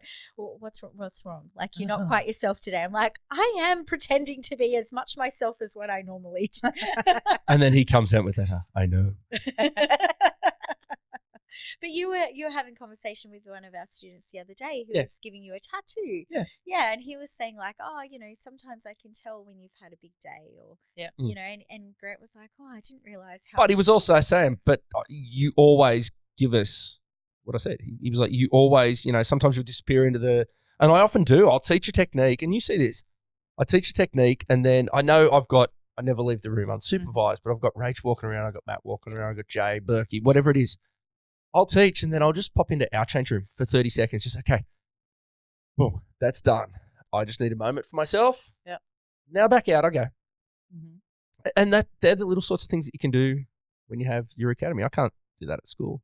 I can't teach a lesson and go, all right, guys, I'm just going to step into pop the out hallway for 2 minutes, and now I'm back in. That's doesn't work like that. You can all just send the 36 students out to the hallway.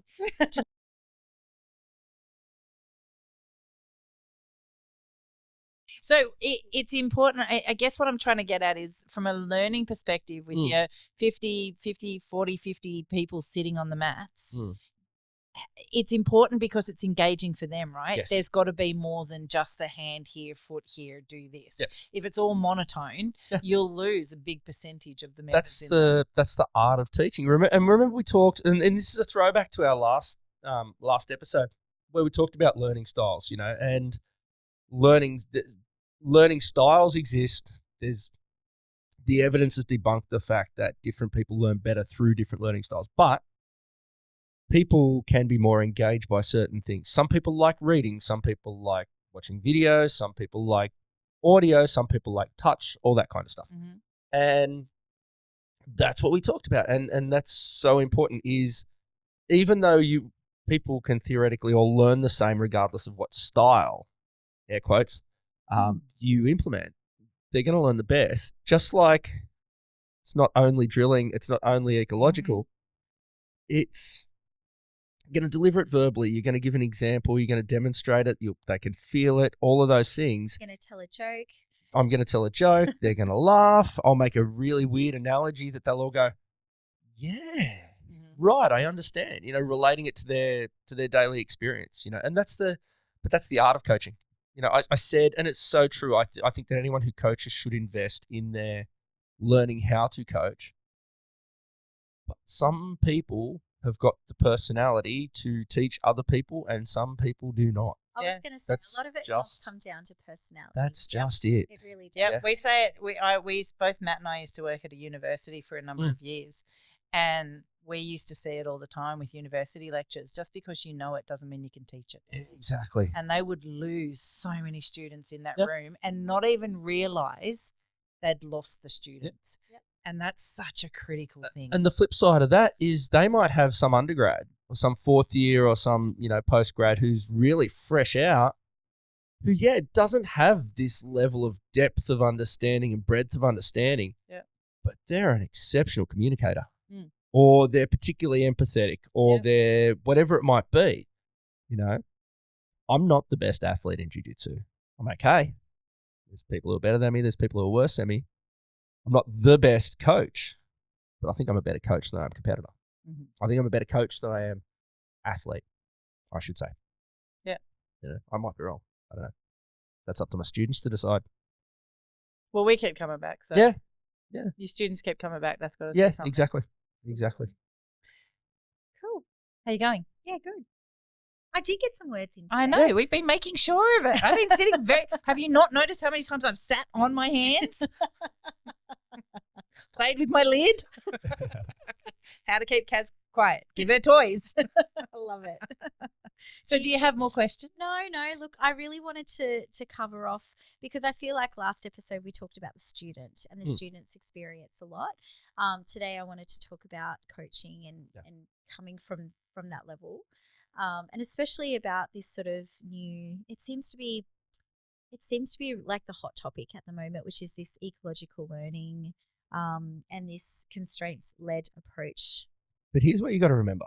It seems like the hot topic because it's my algorithms are saying it's on the internet. It's on Reddit or it's in Facebook groups or it's wherever. All right. That is such an echo chamber. And the reality is that that's maybe 3% of the entire world who does jiu-jitsu, like That's 3% of the jiu-jitsu world on the internet. The rest just go along and don't for a second think that I'm saying that we should do it the way we've always done it because it's the way we've always done it. I hate that. But that's what I was saying to you before about how one thing that I really like about your coaching is that you will shift and change. Yeah. And you will change the way you teach things and you will change the way how you teach Yeah, things. but it's all been done before.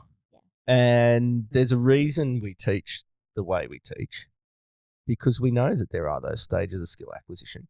We know that there are certain ways of teaching that are beneficial to beginners, and there are certain ways of teaching that are benefit to experienced folk, to autonomous learners.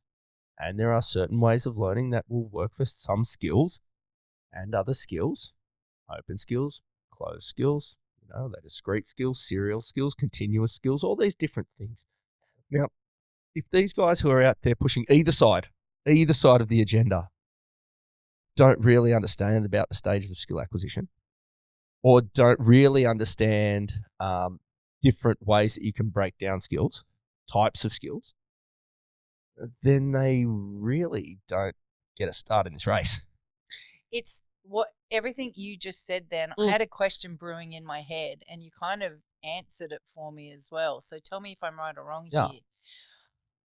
After coming from a fundamentals versus advanced learning environment into iconic where it's all together, that's my preference. I like the all together one because you allow me to go, if I can't keep up with 3 and 4, I can go back to 1 and 2 and still feel like I'm doing something, right?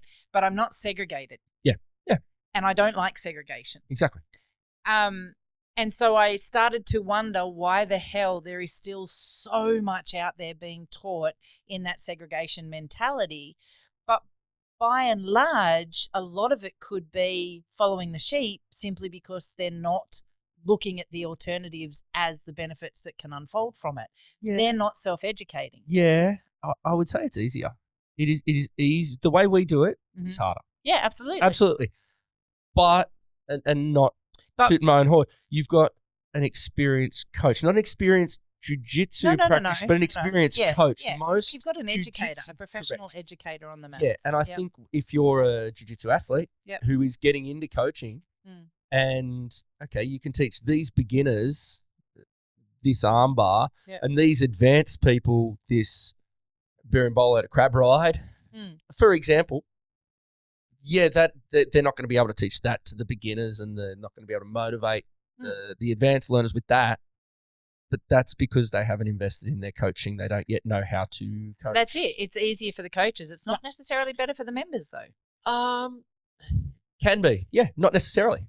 So, but can be better for the members if the coach doesn't know how to control it in an if everything, all of the other pieces of the puzzle are in play. Look, I love the idea of having. It's an interesting one, and it actually comes back to culture more than it comes back to learning, really. And what it comes to is when we still trained in Newcastle, when we still trained at Luke's, after I got my black belt, we still made a point of going to the fundamentals classes. Now, at the time, Rach was a blue belt, so she still needed to go to the fundamental classes, but I went not to train with my wife, although I love that, but to very much and very clearly stand up to the point for my coach, and it was never asked of me or anything like that. I believe that the fundamentals and the foundational classes are important. Therefore, I am still training in them. I'm not turning up at 7 o'clock for the advanced class. I'm here at 6 o'clock to do all of the jiu-jitsu. When you split the classes, you do get that. You do get the people who come in and go, I don't need to do the fundamentals anymore. Sometimes it is arrogance. Sometimes it's convenience. Sometimes it's I've done that class 6 times. 7 times, whatever it is. We've all got our different motivations, that kind of thing. To me, it was always important to uphold the coach's sort of thing there. But the funny part is, oftentimes when you run advanced only classes, it'll be those people, and I'm not gagging on blue belts here, but it'll be your fresh blue belts. It'll be your fresh purple belts. The ones who are like, oh, I know all the fundamentals. I only need to go to the advanced classes. But you will bring fundamentals into your teaching, so it's not like we're missing out. Yeah. No, that's it. I can structure those classes so they go from simple to complex, so that everyone in the room is going to get something. Mm-hmm. Would it be easier for me to run a fundamentals class and an advanced class? Oh, hell yeah. Mm-hmm. It'd be heaps easier. It would be quicker to get through the advanced or more complex techniques. Yeah, because you absolutely. could be 'cause like, you don't Correct. have you know that thing we did that back then? Okay, so that's what we're aiming for today, blah, blah, blah, But blah. that comes down to a skill of coach. If you're, well, both. to be able to identify who's in the room and at what level and how they're going to cope with it all the way And, through. and recognizing that, as we said, with these stages of learning, it doesn't necessarily, it's for any given skill. So it's not necessarily, let's say brown belt is an autonomous learner in every stage of the game. Yeah. You know, I've got some of my black belts. If I teach them a certain thing, they're going to be absolute cognitive stage. It's not part of the game. That's They me don't with do leg it. locks. It's Leg new locks. rage with Yep. leg locks. Yep. For example, she's got to really think through it, process it, take external feedback. What am I doing? Why isn't this working? Get that feedback, then go back and fix it. She'll probably pick it up faster because she's got that holistic understanding of jiu-jitsu. Yeah. All right. But the flip side of that is I've got blue and purple belts who've got really good leg lock games, significantly better than hers because they've invested that. Yeah. They've got shit guards. Yeah. You know, or whatever it might be. There's bigger holes. Not as good cross collar chokes as me. Not No, as good that's cross right. collar Yeah, chokes that's right. because they're Smaller no good for assassin. life. Yeah. But yeah, so it's going to be different for different people. Yeah. It would, and that's the thing with an advanced class.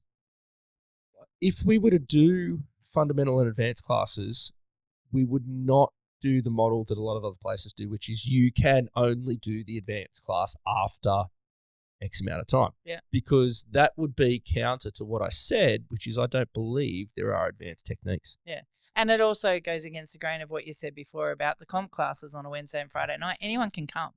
Anyone But can it's come, but you've there got to for keep a up. specific Yeah, reason. you've That's got to keep exactly up. right. And this is not your night to learn. Yeah. This is our night to train. And if you want to be on the mats there, and that's why it grinds me. And look, I love it when people jump on in that class. Mm-hmm. But they need to get with the program and they need to understand this is not the class where something happens 30 seconds into training and then you stop and you talk about it for 5. That grinds me. Yeah. You know, on a Monday night or Tuesday night, Thursday, whatever, do that. That's fine. It's open sparring, open mat. You do whatever you want. No, we're here working. We're here training. This is not the intent of that. This is not, and the culture is different on a Wednesday night. It is, absolutely. I don't Friday do night. the Wednesday night Yeah. comp class because Yeah. it is too intense for me.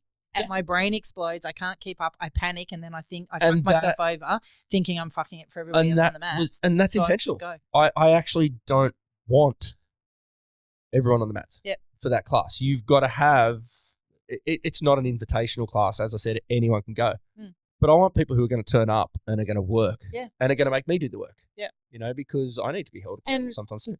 For full clarity too, in that class, our 15-year-old daughter goes to that class, Yeah. and sometimes even our 14-year-old Yeah. daughter will go to that and keeps up and has And they know feedback it. and they Yeah. do it. And if all they the rest sit of on the side and That's- sit out around, Yeah. I'll turn and I'll say, and you know, I think anyone who's listening to this podcast know I freaking love your it. kids. Yeah. You know, they're as close to my kids as they can be without being. And I'll say to them, hey, this is comp class. Yep. Get up. Right? This is not teens class. You want to do teens class, you sit around out. You're doing the comp class, You're in. get off your ass, get on the mats. Yep. If you don't want to do it, that's fine. Don't bother coming back for this class until you can. Yep. But that's breeding the attitude that you need to compete. Yep. You know, not hard ass, but resilience. Yep. Adversity. Yeah. If I'm going to start underneath someone's mount, all right, and they're 30 kilos bigger than me, it doesn't matter that I'm 10 years more experienced than them. I'm in for a hard day at the office, and that's the way it should be, and that's going to build my resilience. Yep. I've got to do it. Yep. I'm not going to ask any of my athletes to do anything I won't still do myself. Yeah. No, I love I love the fact that my kids will go through that class and they will do it, but they'll also be called out if they're going to sit their ass down and get off, go. Yeah. Don't be Exactly for right. this one. So Exactly. it's no, I'm all for that, and I won't do that class because of that. So And that's it. yeah, And that's it. That's by design. Yep. And that's not a knock on you. You're in it for different reasons. You do different things. Yeah, you know? that's right. Yeah, but physically can't either. But Rach, that's- Rach yeah, doesn't that's generally do them either. Yeah. She will some nights, Sometimes. but they also vary. Some nights it's more of just open sparring. You know, if it's an open mat kind of thing, Rach might jump on. Yeah. If it's a positional sparring, she probably won't. But that's where I think you are an all inclusive in that regard. You know, when you look at what does Chris say? Train for whatever it is and do and da. That's exactly what he says. In fact, I think that's on the wall in most accounts. Beautiful. Really well done. Sorry, Chris. Think street, train sport, practice art. Yeah, that's exactly right. And people forget that inclusive doesn't mean every class is for everyone. No, that's exactly, and I think that's okay. That has to be okay. It absolutely has to be okay. Yeah. That's why you've got so many variances in your Correct. classes. Correct. So it does cater for everyone. Yeah. It's just not every class is for everyone. Exactly. There you go. Very Exactly. nice. Happy days. Beautiful. All right. Ruggedly Well, handsome. very mindful of time.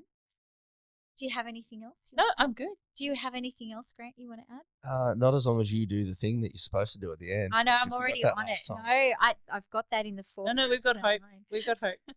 You I were was just, naughty last time. I you know, two. I forgot. I was just checking as Nikki, to whether you or not. here. I know. I know, right? Do you? Oh no, it's the only time we've forgotten it. It is. Yeah, it was. Oh, be better. All right. Yeah, I know, right? Damn. Fucked it again. Hope. All right. We're not allowed to start with you first because I get into trouble. Grant, what's your Oh, hope? then it's going to be me first. If you're coaching, invest in yourself Yep. and invest in your students.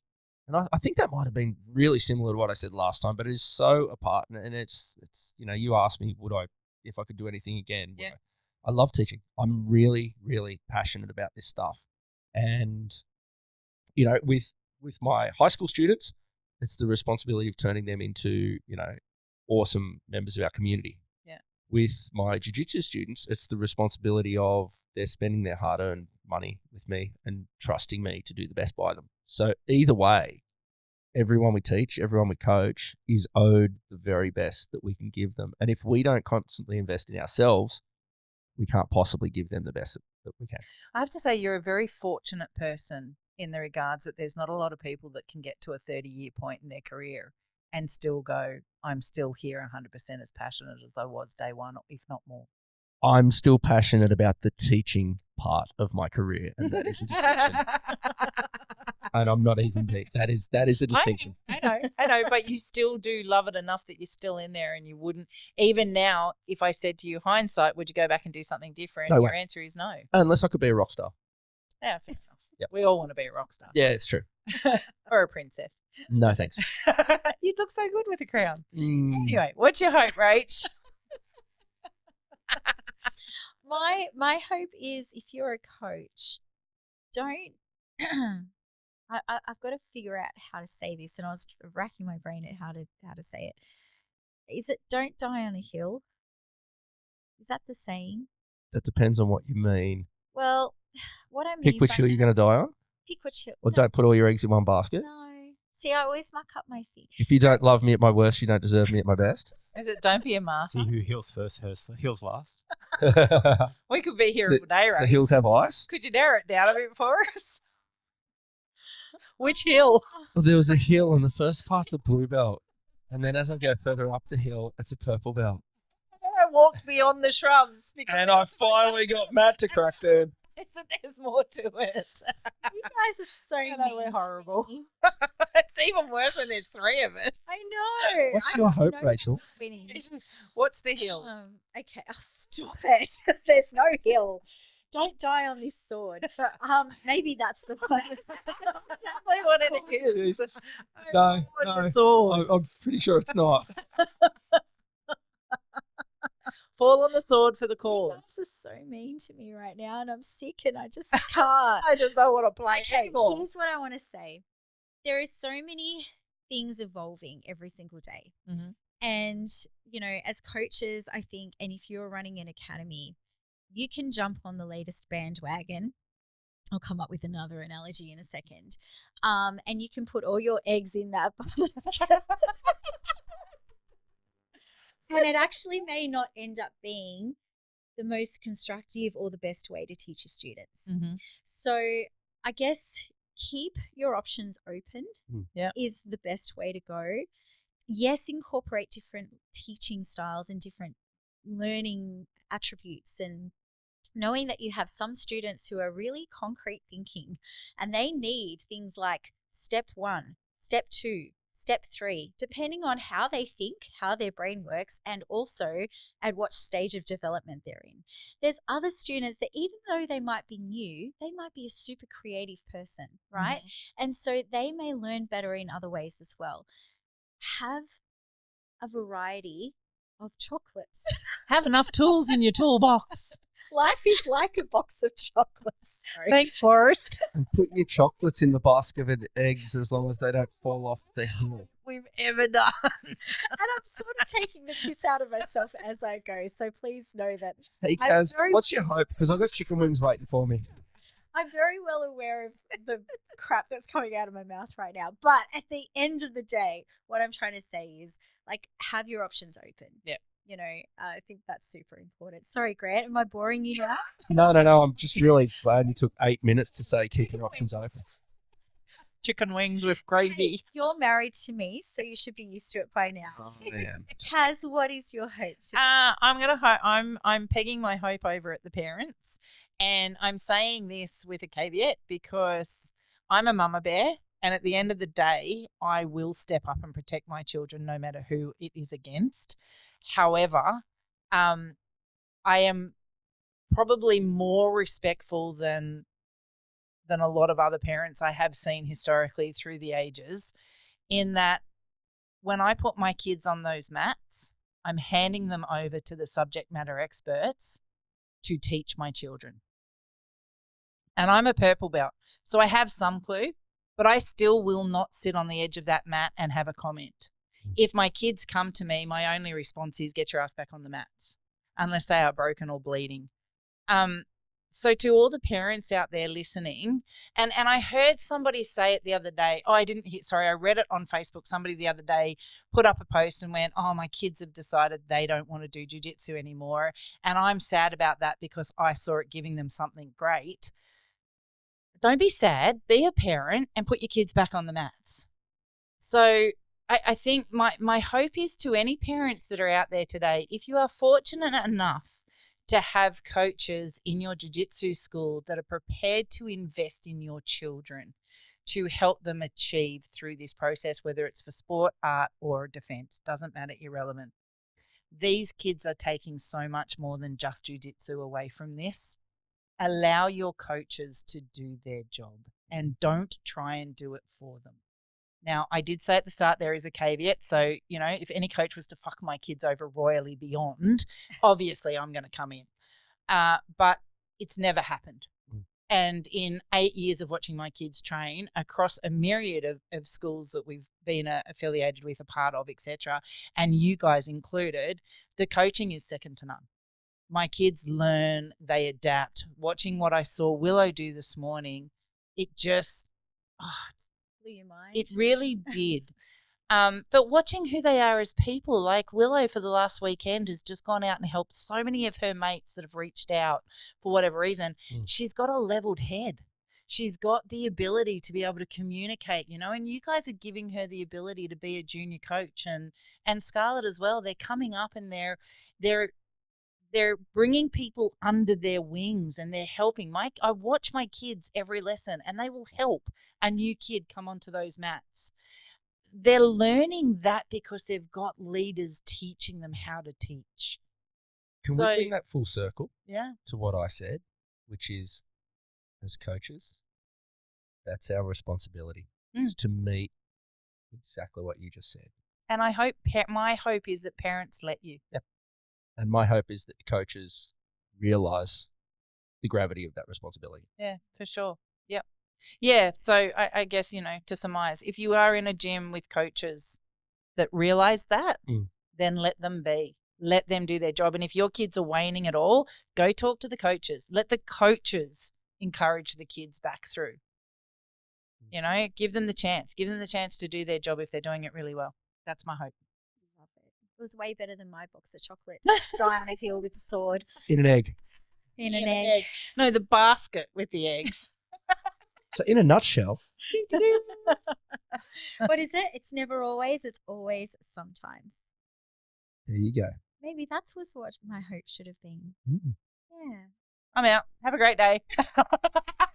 Go eat your chicken wings. Thanks for joining us again today. If you liked what you heard today, please like, share, subscribe. Ignore my rants and Never ignore the rant. incoherent ramblings. It's been a day. It's been a weekend. Been a But thank you weekend. for coming along on the journey with us. Grant, thank you for coming back for episode 2. Thanks for having me. Was there an episode 3 in there somewhere? Oh, Yeah, it's Return of the always happy Jedi. to. Return of the Jedi. Return of the Return Jedi. of the Jedi. Yeah. We'll definitely get you back on at some point. You're always entertaining to have on the. We're definitely going to do an episode. I'm going to set up a series of questions for Matt and Grant. And it's going to be the most hilarious episode you will ever see. Oh, that's high expectations. Yeah, yeah. I was going to say next school holidays, but we'll be in America. Oh, we will. Can do it on the Saturday. Ooh, Maybe. sounds fun. Do, All right. do, do. All right. Well, on that note, we might sign off. Absolutely. See you next week. See you next week, honey. Bye. Hope everybody feels better real soon.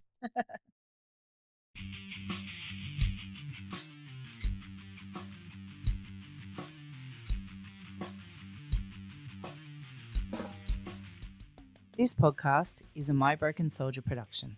And brought to you by Iconic Jiu-Jitsu.